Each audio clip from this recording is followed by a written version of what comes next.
Make the ground shake. Snyder with his fourth. How did he get that off? Mark the yardage here. He's at 15. Outside the football hash marks. This view is going to be scintillating. Doesn't get any better than taking a corner like that. Oh my gosh.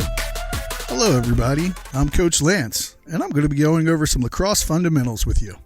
Okay, first we're going to start off with cradling. It's the basic way you'll carry a ball in your lacrosse stick as you're playing the game. To cradle, hold your hand at the base of the stick, which is also known as the butt end, and hold the head of your stick up next to your ear. Now rotate the stick so it's in front of your face. It will look like you're talking to your stick and then listening to it talk back. When you're cradling and you're listening to the ball, the head of your stick is up next to your ear. This area is called the box. Now we're going to move on to scooping, which is how you'll get the ball off the ground and into your stick during a game. Okay, now to scoop, get your hand on the butt end of your stick and choke up with your other hand. Keep two hands on the stick. As you come up to the ball, place your foot next to the ball. If you have your stick in your left hand, it'll be your left foot. If you have your stick in your right hand, it'll be your right foot. This does two things. It gets you in position to scoop, and it protects the ball from being scooped up by another player coming from the side. Get both butts low and drag the knuckles on both hands just across the ground and run through the ball. Do not stab or reach for the ball. It will expose your stick to an opposing player to check you. As you're coming up from scooping, you'll still be slightly bent over and bring the head of your stick right to your face mask and then begin your conversation of talking and listening as you stand up and continue running. Now that we got the ball off the ground and into our stick, let's work on some throwing.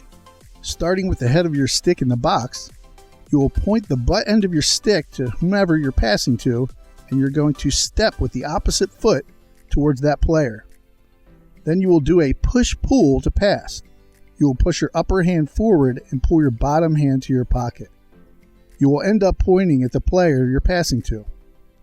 Make sure you're going up and down and not coming across your body. That way if your pass is a little bit off, it's still heading towards that player as opposed to going off to the side of the player. Also, as you get better, practice running towards the player you're going to be passing to keep distance from your defender to avoid him from disrupting your pass. Your top hand is like your gear shifter. The higher it is, you're in low gear, which gives you more control and accuracy. And as you slide your hand down towards the butt end, that's high gear. That's where all your power comes from for your shot, but you're losing accuracy. Top hand at the throat of your stick is low gear.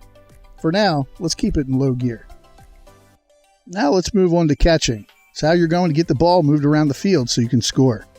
To catch, you're going to choke up on your stick so your hand is close to the throat of the head. You're used to catching with your hand, so your hand-eye coordination will help you catch easier if your hand is close to the pocket. Keep the head of your stick in the box area next to your head to give your teammate a target. As the ball enters your pocket, give with the ball. Too stiff, and the ball will bounce right back out. Do not reach or stab at the ball. As you give with the ball, you'll notice that you're already in position to pass, shoot, or dodge. That position is known as the triple threat. As you get better, practice running a few steps to the ball. If you're standing still, an opposing player who does move can pick off that pass. Okay, now we just learned some essential things that you need to play lacrosse. Later, we'll learn about dodging and shooting, as well as the physics of shooting.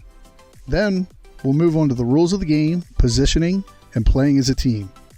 Another important tip is practice with your gloves so you get used to doing everything the way you'll play. Train like you play, and you'll play like you train. Repetition and patience is what it takes to get better. It will not happen overnight, so don't be too hard on yourself.